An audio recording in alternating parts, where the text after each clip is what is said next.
Wonderful. Well, greetings, everybody. Welcome today to our June edition of the Innovation Speaker Series. The Atlantic Canada Climate Network is proud to co-present this event with the Canadian Environmental Network.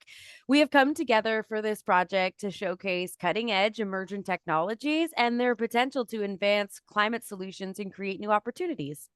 Before I begin, I would love to respectfully acknowledge and recognize that it is June, so it's a very important month for us. Of course, Indigenous Peoples Day is this upcoming weekend with the summer solstice, and I would love to acknowledge the relationship that the First Nation, Inuit, and Métis across Canada have with the land that all Canadians live on and enjoy. We would like to also recognize that ACCN, the Atlantic Canada Climate Network, operates on the traditional unceded territory of the Mi'kmaq, Wolastoqiyik, Passamaquoddy, Penobscot, and Abenaki nations, or the Wabanaki Confederacy, as well as the Inuit peoples. Now, this territory is covered by treaties of peace and friendship, which these nations first signed with the British Crown in 1726. These treaties did not deal with the surrender of land and resources, but in fact established the rules for what was to be an ongoing relationship between nations. So it is in this spirit of peace and friendship that I greet you all today. It also reminds each of us that the 634 different nations across the First Nations communities, the 53 Inuit communities, and the 8 Métis settlements, they all have a very unique historical, cultural, spiritual, and environmentally sustainable connection to the land that their people and ancestors have inhabited since time immemorial. And of course, we encourage all Canadians and visitors to these lands to learn about and regularly acknowledge the historic and current relationship that exists between the unceded land on for which we live and work and are joyously recreation, and of course with the First Nations, Inuit, and Métis. And we also encourage all Canadians to consider how they can personally contribute to Canada's reconciliation with Indigenous peoples. Now, we are again delighted to be here at the Innovation Speaker Series. We aim to foster collaboration and knowledge exchange amongst diverse stakeholders passionate about addressing climate change. So today we welcome Jason Wolfe, the driving force behind Urban Lighthouse Farms, who brings a unique blend of experience to the table with a background in education leadership, having grown a private school from 32 to over 400 students. Jason possesses a strong foundation in management and building successful teams. And of course, his passion for fresh local food, coupled with his brother's success in the restaurant industry, led Jason to explore vertical farming as a solution for consistent, high quality produce. Jason's commitment to sustainability fuels Urban Lighthouse Farm's mission of providing delicious food with minimal environmental impact. And here at the ACCN, that is what we are all about. So Urban Lighthouse Farm is actually a Halifax-based vertical farm that utilizes controlled environments to grow fresh greens, herbs, and mushrooms all year round. But my favorite part, their mission, bringing amazing food grown close to home for amazing people. So without further ado, I would like to respectfully and graciously welcome Jason. Jason, thank you for being here and spending some time with us this afternoon and talking to us a bit about Urban Lighthouse Farms. Wonderful. Thank you very much, Ashley. And again, thanks for this opportunity and the Atlantic Canada Climate Network. I'm thrilled to be a part of this speaker series. And I believe this is the last one before we get into summer break. Is that correct? Yes, it is. Yes, it is. Wonderful. Well, I am honored to have the opportunity to speak to everybody here today. And I'd like to welcome everybody that's here today. And hopefully at the end of today's conversation, you'll learn a little bit more about what Urban Lighthouse Farm is trying to do, as well as what I believe vertical farming can do to combat climate change. So we'll get into it right now. As Ashley mentioned, my name is Jason Wolfe. I'm the founder and co-owner of Urban Lighthouse Farm. We hold the belief that we can grow amazing food close to amazing people. And that's kind of the premise of how we do everything here at the farm. So Ashley, if you just want to go to the next slide. And as Ashley mentioned, I wanted to take a step back and kind of highlight how all this came to be. So I have an education, as Ashley mentioned, I have a background in education. I spent 14 years in public and private sector. My biggest portion of time was in the private sector when I left the public system to join a startup school in the Halifax area. The school at the time had 30 students and 3 teachers, myself being one of them. I taught there for a couple of years and then took over as the headmaster. And for the last 8 years of my time at that school, I was tasked with growing the school and growing the student body and enriching the students with a combination of athletics and academics. And myself and the team at the school were very successful in providing well-rounded student athletes moving on to post-secondary institutions, many going on to play at the university level, as well as some moving on to play at the professional level. So we were very proud of what we created at the school. Unfortunately, the school did not survive and it closed suddenly.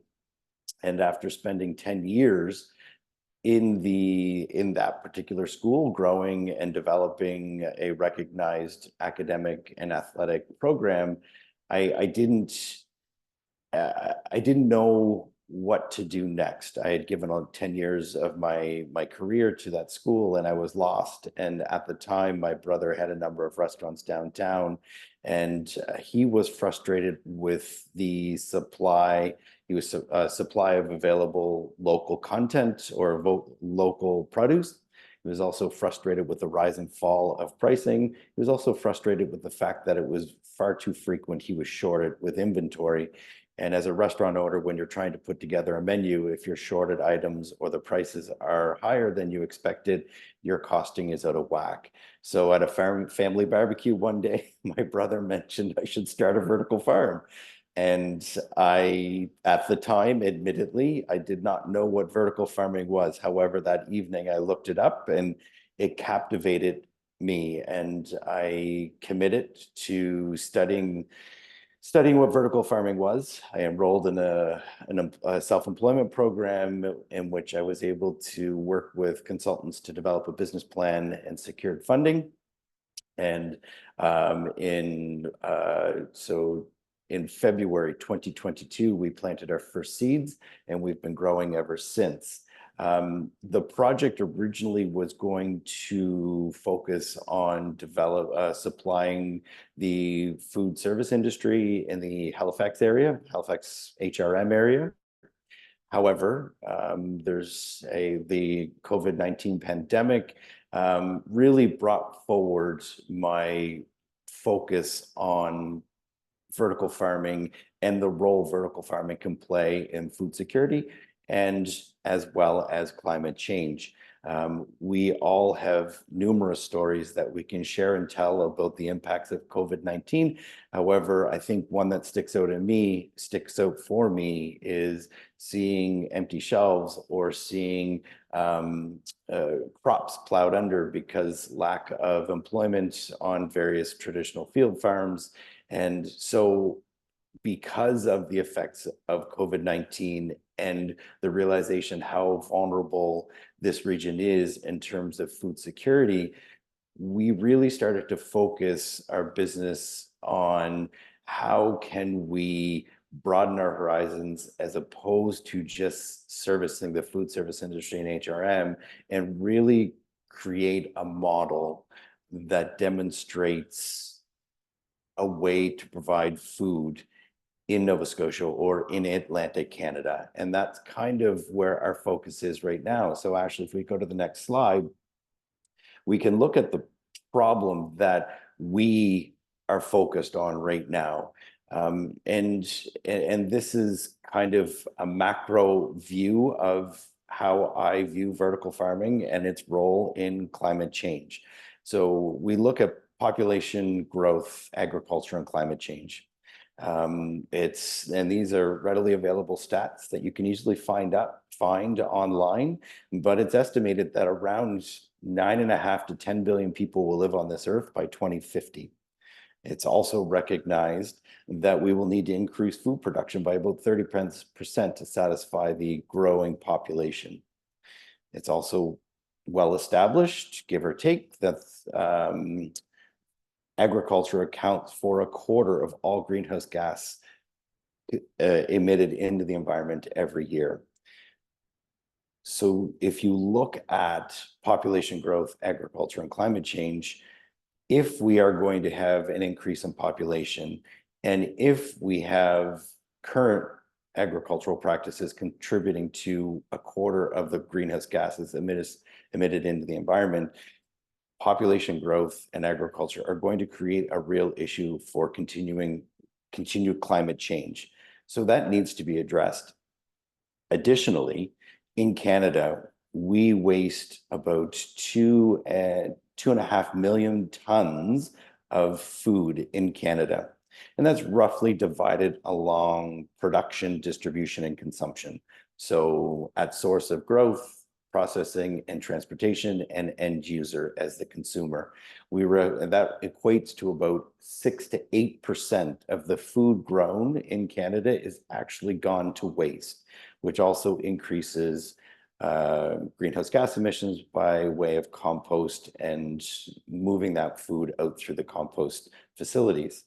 It also equates to about $7 billion in revenue is lost just by food that is not consumed. So between population growth, between food waste, and between the extended supply chain that we rely on heavily in Nova Scotia, and in particular Atlantic Canada, we really need to address how we feed ourselves in this region. And if we improve the way we feed ourselves, we will have ultimately the end result will be an improved environment or climate around us. So Ashley, the next slide. So we started to look at vertical farming as a part of the puzzle, a part of the climate change puzzle. We believe that vertical farming has the ability to be a piece of the puzzle to solve climate change. And we believe that because we can reduce food miles by growing food closer to the end user, with the food miles, meaning from farm to table, the food miles are reduced. You're going to receive a fresher product that will have a longer shelf life. We also believe that vertical farming consumes much less water than traditional field farming. Right now, agricultural field farming consumes about 70% of the fresh water globally. And with the increased population, that will only increase. Our system uses 90 to 95% less water than a traditional field farm would to grow the same crops. We also use very little nutrients. We recognize that the broadcasting of nutrients to a field results in nitrous oxide being released into the environment, which is 300 times more potent than carbon dioxide into the environment. We also recognize that those chemicals leach into our groundwater, creating issues with groundwater and freshwater consumption. We have a closed loop system, meaning that our water is recycled continuously through the system. We also have our farm located in an industrial park. So we consume a lot less land to produce equivalent amount of food. So regardless of the weather outside, whether it be a polar vortex in the winter, whether it be flooding in spring or fall, or whether it be a substantial storm that blows through, or heat waves through the summertime, it's irrelevant. Our temperature is consistent. Our climate is consistent. So our crops are unaffected by the rise and fall or changing temperature that we see outside. So we can provide a consistent product to the end user with a much less reduced food mile that end user will have, thus creating a longer shelf life and reducing food waste. Next slide, Ashley. So if we look at Urban Lighthouse Farm's system, our system is a drip to drain style farm, meaning that we have drip irrigation overhead and it drips at 1 gallon per hour over top of our root system, and then it's collected in a gutter, and then it is recirculated back through a series of sterilization processes through UV filters and micro mesh filters and put back into our irrigation tank. We have sensors in our irrigation tank that actually read how much nutrients the plants have absorbed. And those sensors will auto dose the amount of nutrients that need to be replenished into the irrigation tank before sending that water back out into our farm. So with the use of our farm sensors and our irrigation closed loop system, we use very little water and very little nutrients, and none of that water or none of that nutrient goes into the groundwater. So we conserve a lot less nutrients. We also have a very prescribed lighting interval to ensure that the plants receive the very best light and the optimal amount of light, depending on the particular crop. And it allows our plants to thrive and grow at a faster rate. So we can produce plants, we can harvest a head of lettuce or arugula or a greens mix 13 different times over the course of a year, growing hundreds of pounds of food a week in just a mere 2,000 square feet. So our farm is very efficient for food output. We're very happy with that.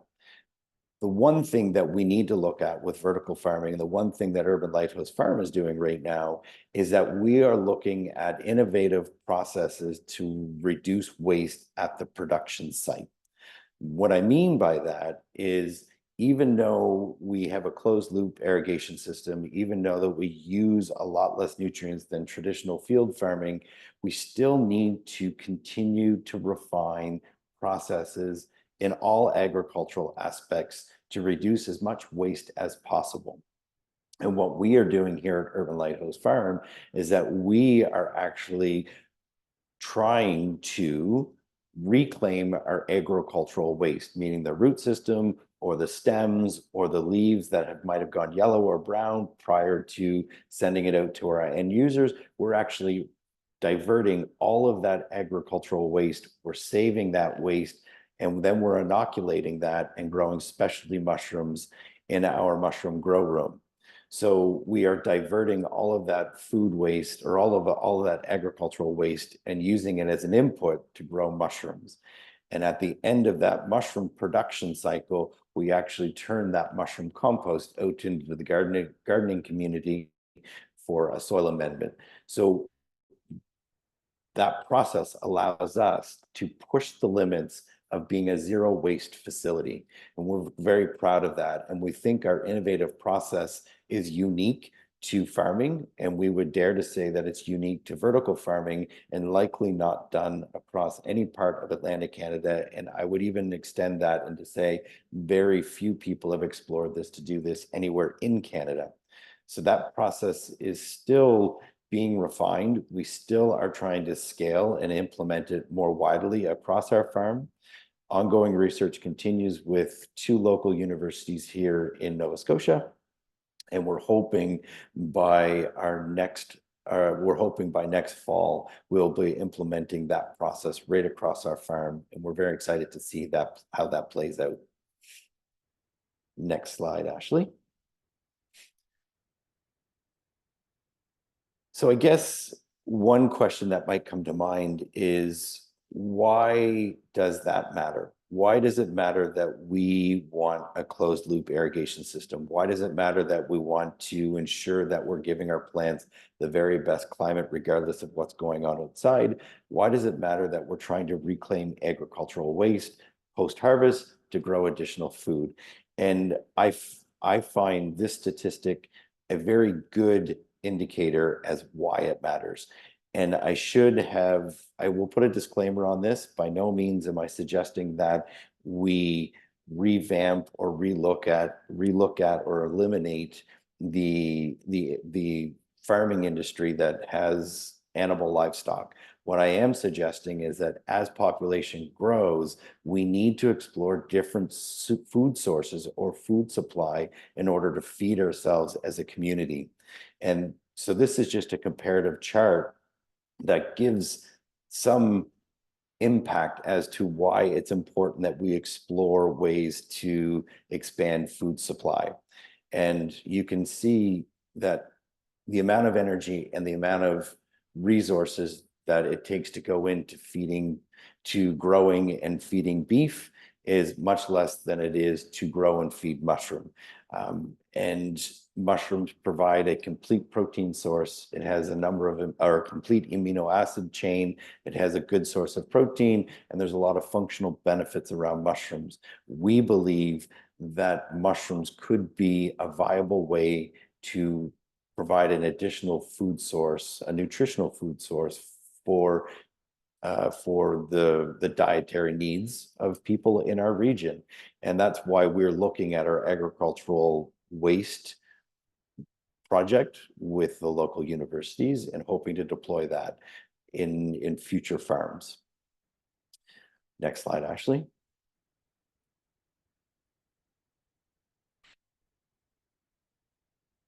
And so where we plan to go with vertical farming and the particular system that we're using is that we believe that vertical farming plays a role in our food system. It plays a role in how we feed ourselves. However, it's really important to recognize that vertical farming cannot expand without renewable energy, I guess is the best way to put it. Vertical farming and renewable energy need to play a part together. They need to form this symbiotic relationship in order to scale, in order to grow in this region. And the reason I say that is because the energy that vertical farming uses on a day-to-day basis is high. And energy costs are high, and the impact of energy consumption is to the detriment of climate or to the detriment of the environment. So we firmly believe that vertical farming and renewable energies working together can expand and scale and provide viable food sources in this region, and it creates that food security. However, we also believe that it needs to be done in a way that is responsible and manageable. And our vision, the future for our project in vertical farming, is that we believe that you need to decentralize how the farming system works. Instead of having massive farms growing food and shipping that food across great distances in an extended supply chain, we look at vertical farming as creating a small regional network of farms located across Nova Scotia, located across Atlantic Canada. And that way, the smaller footprint farms can be powered by renewable energy. If you look at some of the bigger farms across Canada or some of the bigger farms across North America, there is no chance that those farms can be powered by renewable energy. They just consume too much energy to run the lights, to run the heating and cooling. So we believe that you can have the same output capacity as some of the larger farms, but if you break that up into smaller footprints across Nova Scotia, creating a network, you can use renewable energy, whether it be wind, solar, or in some areas geothermal, to power those farms. So not only with our mushroom project, if we move forward and have the solar energy or wind energy, we could be a zero waste, zero emissions farm producing food year round for Nova Scotians and Atlantic Canadians. That, to me, is a very important aspect to explore in fighting or combat the effects of climate change. We also believe that having farms placed across more rural regions across Nova Scotia have the ability to create food security in that area. It has the ability to create economic growth and employment in that area in a sector that's not readily available. We also believe that you're providing a fresher product with higher quality in that region. So there's a number of benefits that come forward with creating a network of smaller farms powered by renewable energy. And that's the exciting thing that lies ahead for Urban Lighthouse Farm. Currently, We are very excited with the fact that we've been growing food for many of the people in HRM for a year and a half. We're very excited in the fact that we're using a system that uses very little water. We don't use any pesticides or any sprays. We use an organic seed, so you're getting the very best quality available. We also recognize that the amount of nutrients that our system uses is much less than you would use in a traditional farm. So there are a number of benefits that we are very proud of to date, and we are pushing very hard to move forward to showcase how vertical farming can play a role in offsetting the amount of energy consumed in Nova Scotia. Next slide, Ashley. And I guess for me, I need to put forward that vertical farming is a piece of the agricultural puzzle. It's a piece of the climate change puzzle. And we believe that vertical farming is a piece of the puzzle that conserves water. It decreases the need for land. It reduces the use of fertilizer. It has a better supply chain model that reduces food miles and thus reduces greenhouse gas emissions created through transportation. Ultimately, the big one, it minimizes food waste, which all ultimately decrease greenhouse gas emissions. So the argument I put forward to everybody on the call today, and the argument I put forward to anybody that wishes to listen, is that vertical farming can be explored as a real big part of climate solution or the climate solution. And the byproduct is that we address food security in the process. It's really important that we push the innovation envelope forward with vertical farming, and we figure out ways to encourage more expansion. In Nova Scotia, we only have 8 to 12% of the produce grown in Nova Scotia is consumed by Nova Scotians. The remaining amount is exported or imported in from other provinces or other countries. We are very vulnerable as a province in terms of our available food. If there's a disruption in the supply chain, we have 2 to 3 days available produce to feed us as a community, as a province, and that needs to change drastically. And I believe the only way we can look at doing that effectively is by looking at expanding the vertical farming market.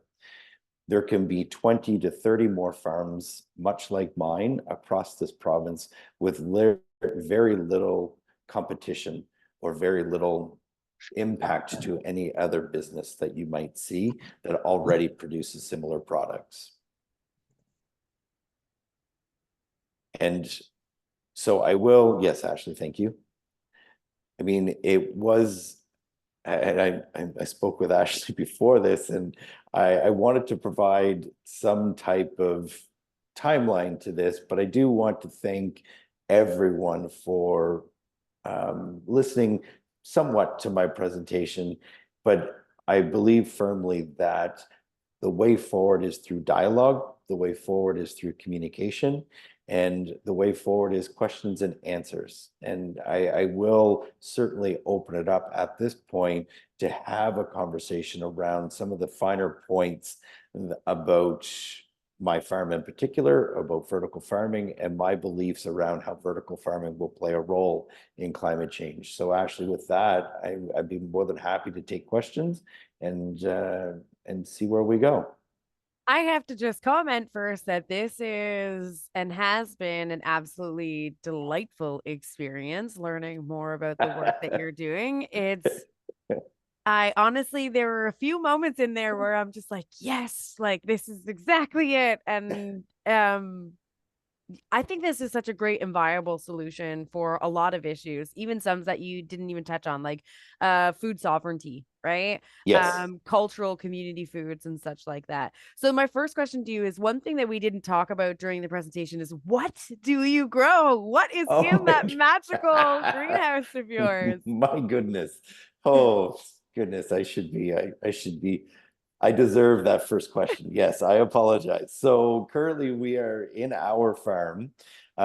We have a lot of culinary herbs One being primarily, we do a very nice Genovese basil because the restaurant community in HRM has a very hard time finding that herb. It's a finicky herb to transport because it doesn't like to be next to anything below 10 degrees Celsius, or it doesn't like to be anything above 16 degrees. And most wholesalers or Canada food safety regulations requires that food be transported at 3 degrees Celsius. So basil is very hard to transport with other crops. So a lot of restaurants get really frustrated with the wholesaler's quality. So we grow and sell and harvest on a weekly basis about 60 pounds of basil a week. Wow. So it's our primary crop right now. However, once the summer season starts to wind down in the city and people start to hunker down, we will start to pull back some of our basil production. And in fact, we've started to do that now. We're growing arugula. We have a nice greens mix, and we're doing full Salanova head lettuces, and we take all of those and put it into a spring mix, which is really nice. And in terms of mushrooms, we're growing blue oyster, pink oyster, yellow oyster. We're growing king oyster as well as lion's mane, beech, and lion's mane, beech, and chestnut mushrooms. Wow, that's an array of mushrooms. And it sounds like you're going to be, if anybody is in the mood for pesto, we know where to go. Yes, yes, for sure. In fact, we were very proud to supply a wonderful little kiosk down at the Halifax Farmers Market. Their basil she uses for her pesto, and it's her top seller at the Halifax Farmers Market and the brewery market. So we're very happy to be a part of that collaboration. And it seems like my next one is really on your trajectory. It seems like you've accomplished a lot in a little bit of time. I want to chalk that up for the thirst for your idea as well, just collectively. I think that because you've been so successful in such a short time, it really just goes to amplify how impactful that your idea and your business is. But my question is, where do you see yourself in growth over the next year, 2 years, and 5 years? Like, can we expect to see some more of your produce outside of the local Halifax region? Are you looking to expand your production? What other maybe greens are on your horizon as well? Yeah, that's a wonderful question. We have our trajectory is certainly to move beyond HRM. We are trying very hard to work with national wholesalers and national retailers, primarily being Sobeys, Loblaws, and we're trying to work with Gordon Food Services. It is a challenge for sure. We're also trying to work with levels of government to help pave the way to work with these larger retailers and suppliers. But we are realizing and recognizing that vertical farming is a very new industry in this region. It's a fairly new industry across Canada, to be honest. And so there's not a lot of programs or not a lot of processes in place that assist companies like ours. So a lot of the growth comes from us trying to navigate through the process on our own, and which is challenging. We are very small. We're a staff of 4, and those bigger national chains, retailers and wholesalers are very big. So we would love to work with any one of them or all of them. That would really help our growth trajectory and move beyond HRM and expand to other provinces across Atlantic Canada. Because at the end of the day, I'll give you an anecdotal example. One of those companies currently has basil, for example, flown from Israel to Vancouver, where it is repackaged, and then flown from Vancouver to Halifax International Airport, and then put on a truck, and then trucked to their distribution center, in which it's repackaged again, and then put on the middle mile transport trucks out to the end user. I firmly believe that that is the exact model that vertical farming can address in terms of shortening the greenhouse gas emissions alone for the flights from Israel or other parts of the globe to receive that product. I think it's a conversation that needs to be brought forward beyond the people on this call. It's people, it's government agencies need to recognize the impact that the supply chain, the food supply chain has on the environment. And there are strategies and there are programs to combat that. So that would be one, is working with the wholesalers and the national retailers in the Atlantic region would be our primary trajectory. The second step for us is we want to have a second farm. And we're actually having conversations with an area in Nova Scotia in terms of putting a second farm there. And we're really excited about it because it would be a farm that would be powered by renewable energy. It would be probably one of the first in Canada to be powered by renewable energy. And with our agricultural waste reclamation program, it would be a zero waste, zero emissions farm, and that's really exciting to be a part of. So that would be within the next, hopefully 18 to 24 months, we can reach that milestone, and that would be a really big initiative for us to take on, which we're really excited to do. Ultimately, the 5-year plan is to have multiple farms across Nova Scotia in rural settings, creating economic stability, food security, and a network of farms sharing resources and distributing across the province in a much shorter supply chain scenario. That's honestly music to anybody's ears when you're talking like that. That's absolutely beautiful. So, my last question before I pass it on to other people for questions is, you talked about this being, and your entrepreneurial spirit definitely shines through. You've talked about the fact that this is like really a new way of thinking and knowing and doing. I know that vertical farming has increased its popularity over the last few years. I know that people are trying to do it with pop bottles in their home windows. For those who have the same type of entrepreneurial zest that you do, what are some words of wisdom or some possible ways to negate hurdles that are coming their way that you could share with people that are looking to institute these same types of localized solutions? Yeah, wonderful question. Yeah, the first and foremost is some of the, when Trueleaf got started back in 2013 in Bible Hill, they started and they received funding through Innova Corp. Now it's Invest Nova Scotia and other investors to start that project. And back in 2013, when Trueleaf started, everything had to be invented. Everything had to be engineered. The lighting, the racking system, the irrigation system, because vertical farming was much newer than it is now.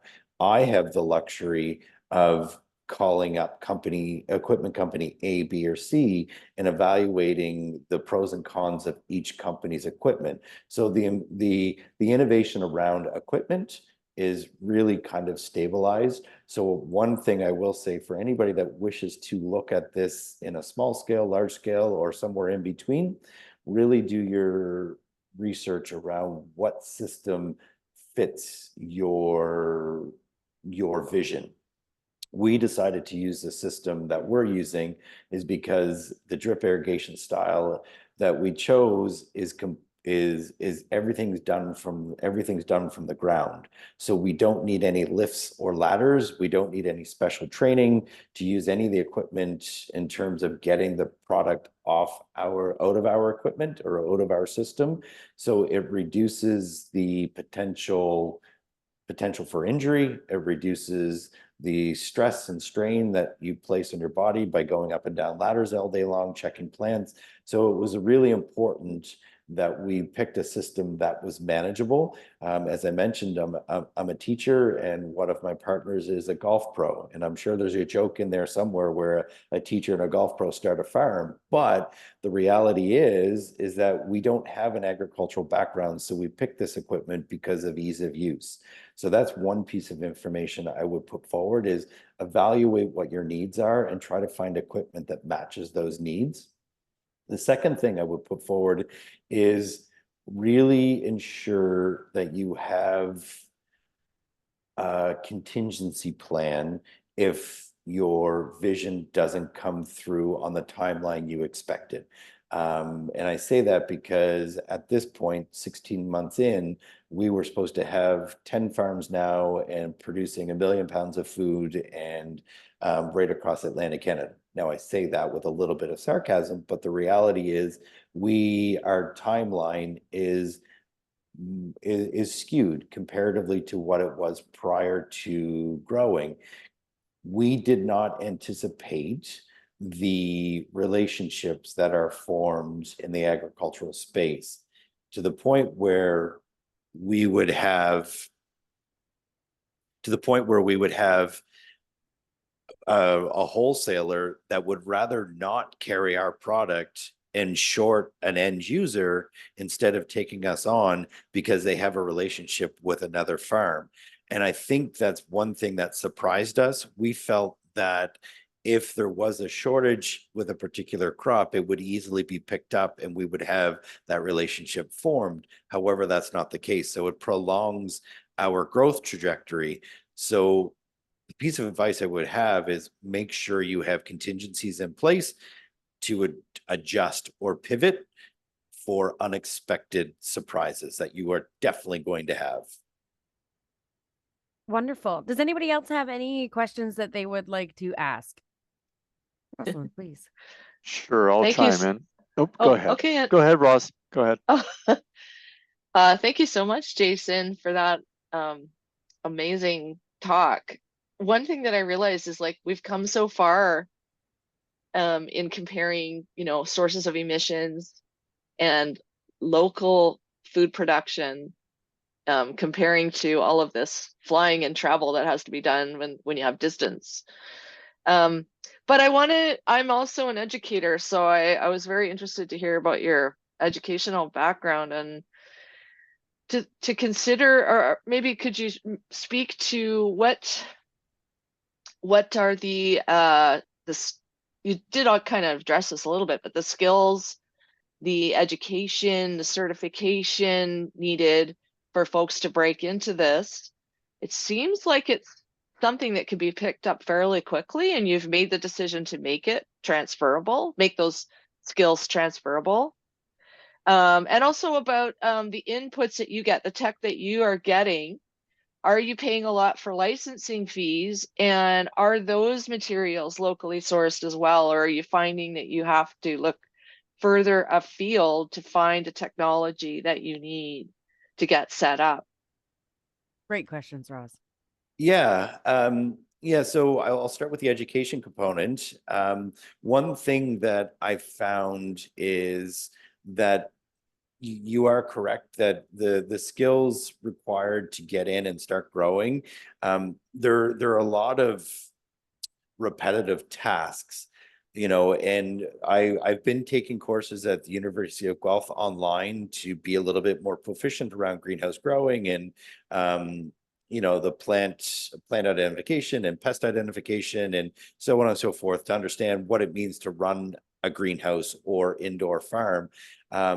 So there are courses that I've taken through the University of Guelph that have been very helpful. However, the great thing about vertical farming, as I said, like myself and my business partner that work day in, day out, we don't come from an agricultural background. So we were able to pick up the day-to-day tasks quite quickly. So the skill level to operate a farm at this capacity, you need to have one individual that has some background knowledge on plant identification, on pest identification, on plant deficiency, nutrient deficiency, and so on and so forth. Because ultimately, the name of the game is growing high quality food for as fast as possible. And if you don't understand the nutrients that you need to apply, or if something's going on in your system, that's going to affect your overall yield and overall timeline to get it out to market. However, outside of having that one individual that has that background knowledge, the tasks are, like I said, very repetitive. So the knowledge, someone can step into this industry very quickly and be effective very, very quickly, which is really exciting. And I'm speaking with a community college. Well, I guess NSCC is pretty much our only community college. Can't be subtle about that. But yeah, so I'm actually speaking with NSCC, and part of our expansion project is to bring NSCC on as a potential partner and a working farm, where they will start building programs around the farm, and students will actually work on the farm. Because the whole concept, one of the big industry bottlenecks is skilled labor force. Is if we want to scale this industry, we need the people with the background knowledge, that one key person that can step in and oversee the farm and work with the people that might not have that background knowledge. So there are some components that you need to have, but it's not the entire staff that need to contain that information. And it's a very hands-on, teachable opportunity. So if those students, if I say students, goodness, if the staff don't have that knowledge, the skills can be taught in real time on the farm, which is a great way to learn, instead of having that, you know, that environment in a university setting or a college setting. The students can learn on the job, which is very good. The second part is the equipment. We actually purchased our equipment from a company in Cornwall, Ontario. So our equipment is Canadian made. It is, so it's, apart from the shipping delay, 2 or 3 day shipping delay, most things are readily available. What I'm finding hard to find is your day-to-day consumables. Most of those consumables need to be ordered online. So there's a deficiency in supplementary retail space around vertical farming. So if I need a piece of equipment, or not a piece of equipment, but if I need an input, whether it be nutrients or whether it be filters or whether it be something, a lot of times I'm ordering that online, because there's not a lot of vertical farm or hydroponic farm retail stores in this region. Very interesting. Andrew, did you have a question? Oh, so many questions, so little time. So I've only many. got a few minutes here. First of all, brilliant stuff. I've been fascinated with vertical farming for a long time. Now, a couple of questions about lighting. So now, are you using like natural daylight and combined with light, like artificial lighting, or is it a solitary artificial Yeah, lighting? we are using full spectrum LED lights. We don't Okay. have any external sunlight inputs. Okay. So it is complete LED light. And we have just before UV all the way up to far red. So we have Right. a full spectrum grow light. So when you Okay. go into our farm, when the grow lights are on, it is very bright white. It's not Yeah. that blue purple color that you see in a Right. lot of vertical farms. Right. Yeah. So what do you do for heating source in the wintertime then? Yeah, so heating source, it's actually, again, a very interesting concept, is that we don't have a heating source. Oh, Lights and plant transportation is our heating okay. source. Wow. So, and the natural process of dehumidifying our space. So when Right. when you're taking the moisture out, the byproduct of dehumidifying the moisture or Heating. the air is you're going to get that heat off Got product. it. So Got it. we use dehumidification, plants, and lights provide us heat. Even with the polar vortex that came through, what was that, last winter, where it Can't remember was anymore. very, very cold, and it Yeah. actually hurt a lot of the apple farmers in the Yeah. valley. we were still 23 degrees and in Wow, our gotta like environment. that. Good place Yeah, it to hang out in was, the wintertime. it is. You So, put a little music on and it does feel like you're down south. So so next question. So, okay, I'm on the South Shore. So where would I purchase your product? I have to go to Halifax? not at all. In Oh, fact, we're at Foodland Mahone Bay. We're okay, at Independent down the road. Chester. We're at Independent Mahone Bay as well. Okay, Lahave Bakery, we supply them. okay. Kiwi Cafe, we're there. We've actually built out Oh, a nice little section down on the South Shore. So yeah, I'm in Bridgewater, so but I work in Mahone Bay, so that makes it easier. So that's very cool. I say yeah, because I I'm a firm believer that I don't want my food to be better traveled than I am, and I much prefer to support the local economy, and that means smaller businesses. So, but very interesting, cool stuff. So just a one little plug here. I used to work for literally used to work for the lighting company. So okay, Philips Lighting. yep, So I yeah. was a regional manager for the Americas. So uh, if you haven't ever looked into their stuff, they have a tunable light. So they can actually, you can tune the light to the crop you're growing. So if you're That ever and interested. we actually explored Philips grow lights, and one of the biggest thing, and I never really did the cost analysis, but one of the biggest things that we're trying to put forward is that one of the biggest deterrents with vertical farming and scaling vertical farming is the cost, the capital cost, the It's upfront not cheap. cost. It's not It, cheap. it's not. Now we were, and I joke that we managed to start our farm under the cost of a John Deere combine. So Did it yeah, right. I mean, Yeah. we believe that vertical farming done appropriately. Now we're not talking, a 50,000 or 150,000 Yeah. square foot that produces 3 million pounds of food. But if you look at our footprint, we're 2,500 square foot That was my next building. question. So you've nailed that Yeah. one. Yeah, so we're 2,500 square feet. We have Wow. 2,000 square feet under production. We like to joke that we're about the equivalent of a 20-acre farm output in 2,000 square feet. So it's a lot of food that we produce year over year. And we did it in a very cost-effective way. That was one of our primary goals, is to say, how can we come to market and Yeah. introduce vertical farming in a cost-effective way? So if there's another teacher or another golf pro or someone Yeah. else that wants to make a transition out of their industry, they can look at this as a viable option. Yeah. So that was our goal, and I think we're effective, because at the end of the day, it comes down to unit economics. How Yeah. can we get the food from our farm on the shelves for the least amount of cost? And it Agreed. starts with capital cost. If Yeah. you have a $10 million farm and you're selling $4 heads of lettuce, that's a lot of lettuce you have to sell before you get your ROI. So Yeah. it was really important that we did it in a cost-effective way. So one last question before I dash here. So is there any plans on expanding your product line? I'm sorry, I missed that. Is there any talk about expanding your product line? I went on your website last night, and it's fascinating because you got the mushrooms, you got the herbs, and you got the different lettuces. But is there any intention or talk of expanding out the product line? Yeah, so part of our big push now is trying to work with our current customers and new potential customers to identify what their needs are. Being as dynamic as we are, we don't have to follow a cropping cycle. We don't have to follow the prescribed traditional field farm cropping style of growing.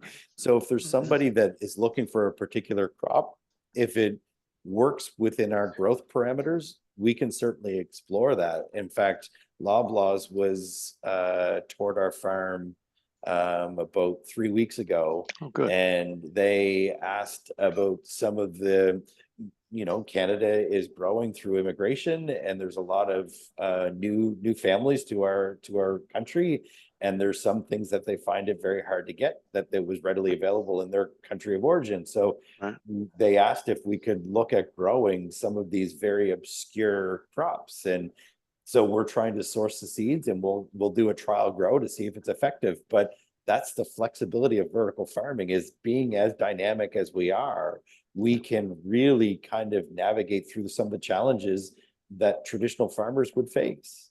Yeah, very cool. I say, I love what you're doing, and yes, keep up the good work. As I say, I was really pushing hard to get somebody in to talk about vertical farming, and God love her, Ashley did a great job of getting you in. Well, I mean, I much prefer the back and forth and the dialogue and the roundtable discussions, because I think at the end of the day, when someone brings forward a question, answers usually bring forward a solution. And I think collectively, we all need to work together, whether it be, and I've said this to many people, that I don't believe vertical farming should replace field farming. I say that with great sincerity. I believe wholeheartedly that it's a piece of the puzzle. We can't just all of a sudden ditch what we've been doing for thousands of years and move forward to this, because there's unknown problems that will emerge in this industry. But if we work together to come forward with a solution that benefits all of us, I think that's only appropriate. And it doesn't come unless there's conversation. And it's important that we have those conversations. But again, it's like, again, as I mentioned, it's like you really need to support local economies. And that means not having to rely upon stuff that comes from South America or from Brazil, from California and so like that, and so like that. I mean, they got their own problems. Why? I mean, we're adding burden to it, and that doesn't not help either. So I mean, like, yes, we can still support them to a certain degree, but we shouldn't be solely reliant on them. Yeah, and one of the scariest things is, and we're talking about climate change, and Salinas Valley in Yuma, Arizona provides 85% of our leafy greens into Canada. Exactly. And as the climate continues to change, at what point do those two regions become so vulnerable that it disrupts our supply chain into Canada? We need to start talking about how we feed ourselves now, because if in 5 years from now, in 10 years from now, it'll be too late. These conversations need to happen at all levels of government and communities that like yourselves, people that are willing to have the conversations to make change happen. I'm gonna flip it over here, because you know me, I love to get my tendrils in all things that are community. So for me, I think that this is amazing, as you were kind of elaborating on, like, cultural foods that are not always accessible.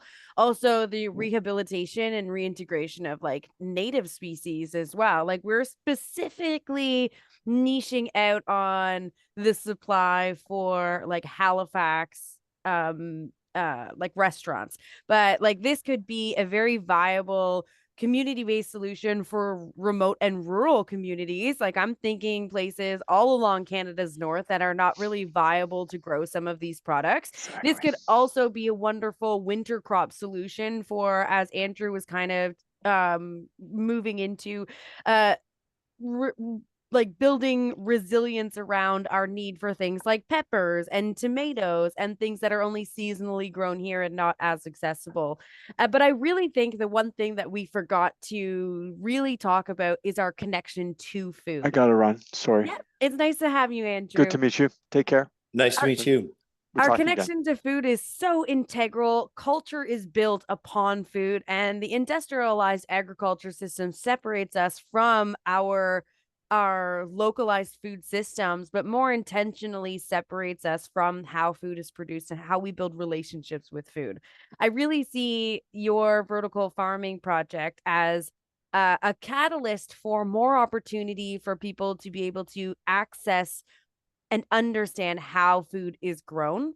Like, we all love those, trips to the farm when we're kids, but when we live in very urban areas, that's not always accessible. And so I could see this as a really huge piece in rebuilding and restoring our relationships with food and understanding those dynamics.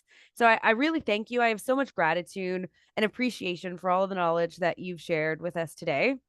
My mind is swimming with all of the ideas of where your work could go. And I hope that this is one of many times that we get to hear from you, Jason, and learn about the integral work that you're doing at Urban Lighthouse Farms. So thank you for your time today.